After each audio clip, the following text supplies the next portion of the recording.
ಮಾಜಿ ಶಾಸಕ ಎಚ್ಪಿ ಮಂಜುನಾಥ್ ರವರು ನಮ್ಮ ಧರ್ಮಪುರ ಗ್ರಾಮಕ್ಕೆ 1,25,00,000 ರುಗಳನ್ನು ಕೊಟ್ಟು ಶ್ರೀ ಚನ್ನಕೇಶವ ಸ್ವಾಮಿ ದೇವಾಲಯವನ್ನು ಅಭಿವೃದ್ಧಿಪಡಿಸಿದ್ದಾರೆ ಎಂದು ನೂತನ ಗ್ರಾಮ ಪಂಚಾಯಿತಿ ಅಧ್ಯಕ್ಷ ಮಹದೇವ ತಿಳಿಸಿದರು. ಅವರು ಧರ್ಮಪುರ ಗ್ರಾಮ ಪಂಚಾಯಿತಿ ಅಧ್ಯಕ್ಷರ ಸ್ಥಾನಕ್ಕೆ ನಡೆದ ಚುನಾವಣೆಯಲ್ಲಿ ಸ್ಪರ್ಧಿಸಿ ಗೆಲುವು ಸಾಧಿಸಿದ ನಂತರ ತಮ್ಮ ಅನಿಸಿಕೆಯನ್ನು ಹಂಚಿಕೊಂಡು ಮಾತನಾಡಿದರು.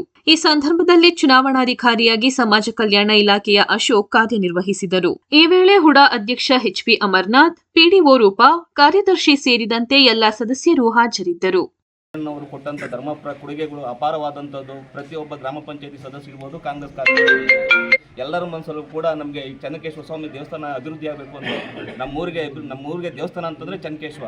ಅದಕ್ಕೆ 1,25,00,000 ಅನುದಾನವನ್ನು ಕೊಟ್ಟು, ಆಮೇಲೆ ನಾಯಕತ್ವ ಸಮಾಜದ ಮಸಣ್ಣ ವಿಚಾರದಲ್ಲಿ ಅವರೇ ಬಂದು ಸ್ಪಾಟಿಗೆ ನ್ಯಾಯ ಮಾಡಿ ಎಷ್ಟೋ ದಿನಗಳ ಕಾಲ ತ್ಯಾಜ್ಯ ಇದ್ದಂಥ ಸಮಸ್ಯೆನ ಬಗೆಹರಿಸಿ ಸ್ವಂತ ದುಡ್ಡು ಯಾರು ಸರ್ಕಾರದ ದುಡ್ಡು ಕೊಟ್ಟಂಥ ವ್ಯವಸ್ಥೆ ಇತ್ತು, ಅವ್ರ ಸ್ವಂತ ದುಡ್ಡನ್ನು 10 ಲಕ್ಷ ರೂಪಾಯಿಗಳ ಅನುದಾನವನ್ನು ಕೊಟ್ಟು ಒಂದು ಇತ್ಯರ್ಥ ಮಾಡಿ ಇದನ್ನು ಏನಾಗಿದೆ ಅಂತಂದರೆ ಪ್ರತಿಯೊಬ್ಬ ಸಮಾಜದಲ್ಲೂ ಕೂಡ ಮನೆ ಮಾತಾಗಿದ್ದಂಥ ನಮ್ಮ ಮಂಜಣ್ಣ ಅವರ ಕೈ ಬಲಪಡಿಸೋಕ್ಕೋಸ್ಕರ ಇವತ್ತು ಪ್ರತಿಯೊಬ್ಬ ಸದಸ್ಯರು ಕೂಡ ಹಗಲಿರಲೆನ್ನದೇ ಯಾವುದೇ ಪಕ್ಷಾತೀತವಾಗಿ ಯಾವುದೇ ಪಕ್ಷದಲ್ಲಿದ್ದರೂ ಕೂಡ ಮಂಜಣ್ಣನ ಕೈ ಬಲಿಸ್ಕೊಡ್ಬೇಕು.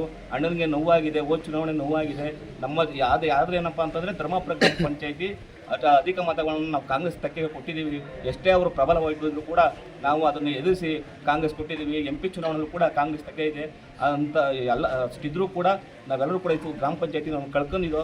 ಇದನ್ನು ಪಡೆಯೋಕ್ಕೋಸ್ಕರ ನಮ್ಮಣ್ಣ ಎಚ್.ಪಿ. ಮಂಜುನಾಥ್ ಅವರು, ನಮ್ಮಣ್ಣ ಶಾಸಕರು, ಅವರು ಎಲ್ಲ ಕಾರ್ಯಕರ್ತರನ್ನ ಸಹಗೂಡಿ ಅಮರಣಂತೂ ಎಲ್ಲರಿಗೂ ಮನೆಗೆ ಹೋಗಿ ಮಾತಾಡಿ ಮನವೊಲಿಸಿ ಹಬ್ಬದಲ್ಲೂ ಕೂಡ ಅವ್ರಿಗೆ ಗ್ಲಾಸ್ ಎಲ್ಲೂ ಕೂಡ ಊಟ ಮಾಡೋಂಗಿಲ್ಲ, ಕಾಫಿ ಕುಡಿಯೋಂಗಿಲ್ಲ, ಬರೀ ಬಿಸ್ಟಿನ್ ಕುಡಿಸಿ ಅವ್ರು ಮನವೊಲಿಸಿ ಮಾಡಿ ಕಾಂಗ್ರೆಸ್ ತೆಕ್ಕೆಗೆ ತಂದುಕೊಟ್ಟಿದ್ದಾರೆ.